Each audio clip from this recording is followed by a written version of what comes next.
This video was created by VinylicPuma of VinylicPumagaming. Warning: vulgarity awaits. What's going on, guys? This is VinylicPuma, and I have been playing a lot of Fallout 4, but I figured I'd go back and play a little bit of Borderlands for you guys. So, top 20 best legendary guns and weapons in Borderlands 2, starting now. Number 20. The Bee Shield. Okay, so this isn't a gun, but I had to include this because it makes most good guns great and most great guns amazing. I mean, who wouldn't want a shield that makes your guns deal significantly more damage? It's also the reason that Borderlands 2's Ultimate Vault Hunter mode endgame balance is so much more unforgiving than the endgame balance for Borderlands the pre-sequel. Definitely not a pile of fuck. Number 19. The Logan's gun. Now, like I said in the last top 20 video, this gun is kind of a piece of crap, but it has a very specific and niche use. When combined with the legendary Shams shield or any other absorption shield, this gun can be used to regenerate rocket ammo. Now, you could save all that money you would have spent on rocket launcher ammo and buy it on grenades. Damn you to hell, Marcus. Number 18. The Slagga. This is another utility weapon and is very useful for inflicting the slag status of effect on your enemies, which allows your weapons to deal more damage than normal. The Slagga also fires 3 projectiles per shot, making painting your enemies in purple all the more easier. All that's left now is one question. Am I a squid or a kid now? Number 17. The bonus package. For a long time, both the bonus package and meteor shower were my favorite grenade mods in Borderlands 2. Who doesn't like throwing a grenade that has subsequent child grenades and then even more subsequent child grenades? Imagine if we had Merv grenades in Fallout 4. Deathclaws are simply just gonna get wrecked. And as is customary on my channel, fuck Deathclaws. Number 16. The Hornet. This is another one of those guns in Borderlands 2 that I feel deserves some more RESPECT. The Hornet is a phenomenal corrosive dull pistol with splash damage. The only real problem with this thing, though, is that it has a tendency to eat up ammo on higher difficulties and only comes in corrosive. Fortunately, since I play on PC, I can make this gun have some other elements. Number 15. The Ogre. So I have a love/hate relationship with the Ogre. It's everything I want in a Torg assault rifle, except it is a goddamn spinny gun. Nope, not a bolt action this time, but a goddamn spinny gun. I will admit, however, that it is somewhat redeemed by the fact that it has a built-in two-fang effect, which allows you to sometimes fire 2 bullets instead of just 1.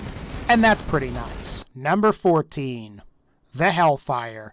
Pretty much the only Maliwan SMG that benefits from grenade damage bonus, the Hellfire is a very effective alternative to guns like the Sandhawk, Bitch, and various plasma casters.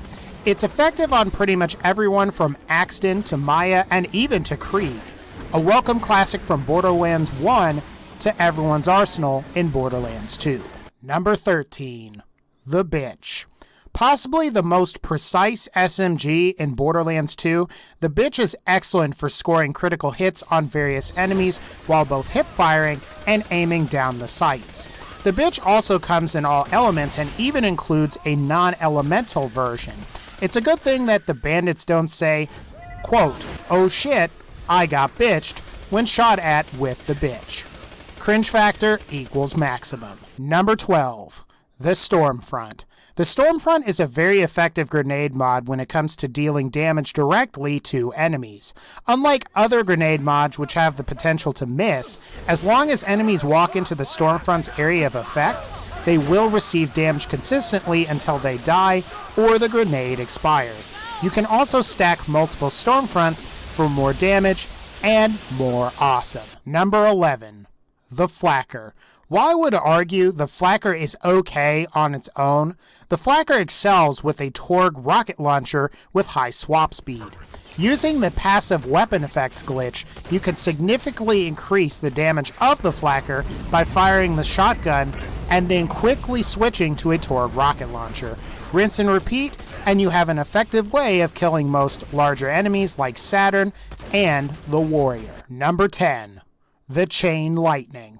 While I'm pretty sure Chain Lightning sucks in the Elder Scrolls Skyrim, it's actually pretty good in Borderlands 2. It deals an impressive amount of damage to enemies and makes it possible to regenerate grenades over a period of time, much like a player pool of mana in a fantasy RPG. Did I mention it also auto-targets enemies, making it almost impossible to miss? Sounds pretty awesome in my book. Number 9. The Badaboom. Very high projectile count, high magazine, and low ammo consumption make this the perfect rocket launcher for when you're looking for a very powerful but ammo-efficient rocket launcher. It should also be mentioned that low-level versions are quite useful for performing rocket jumps and allow you to get to places that you couldn't get to previously. The Badaboom, in conclusion, is a very versatile and well-rounded rocket launcher for all playstyles. Number 8. The Maggie. While somewhat overlooked in favor of guns like the Lady Fist and the Unkempt Harold, the Maggie is essentially a shotgun in pistol form. The Maggie, of course, sports multiple projectiles per shot with low ammo consumption and higher critical hit modifiers than normal due to it being a Jacobs branded weapon. While it's true that it's not the best pistol in the game, it is still a very formidable weapon. Number 7. The Gunerang. While difficult to use, the Gunerang is a very effective TDO reload weapon and is overlooked by most players as it excels when thrown as opposed to being fired like a normal gun. Inspired by both boomerangs and Batman's batarangs, the Gunerang is both a powerful and interesting weapon which we could use more of in Borderlands 3. Number 6. The Conference Call. Once hailed as the most powerful weapon in Borderlands 2, once combined with the B-Shield, the Conference Call still holds up remarkably well up against larger enemies like Terramorphous or the Son of Cromarax. While it doesn't deal ludicrous amounts of damage like it used to, it's still revered by many veteran players of the Borderlands games for its high projectile count and high critical hit damage. Number 5. The Baby Maker. As some of you already know, this is my personal favorite TDR SMG, and is considerably easier to use than the more powerful pearlescent rarity Avenger TDR SMG.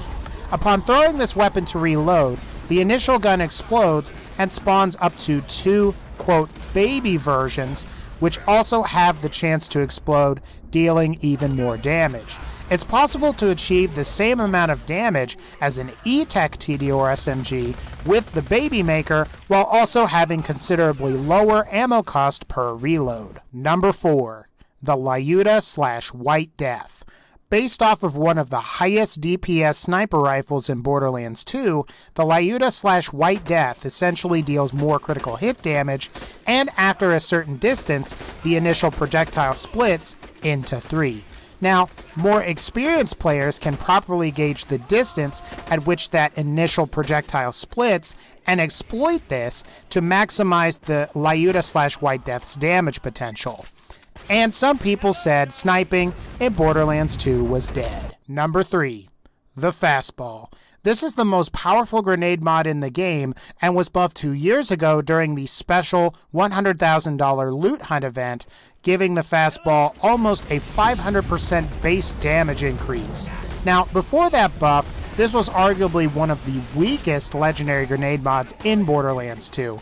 Like I've said before, I'd like to see more buffs like this one implemented in future patches of Borderlands 2 and Borderlands the pre-sequel, as opposed to balancing weapons by reducing the powers of weapons that other people like. Number 2. The Unkempt Harold. It's without a doubt that the Unkempt Harold is an excellent weapon. Impressive DPS, high damage, and up to 14 projectiles per shot, this weapon is lethal. Unlike other legendary pistols which may require critical hits consistently to deal insane damage, the Unkempt Harold can deal significant amounts of damage while not scoring any critical hits. This makes the Unkempt Harold very easy to use and very effective against everything from psychos to raid bosses and beyond. Number 1.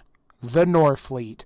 By far the most powerful rocket launcher in the game, and while being difficult to acquire, the Norfleet's impressive damage output easily makes up for it.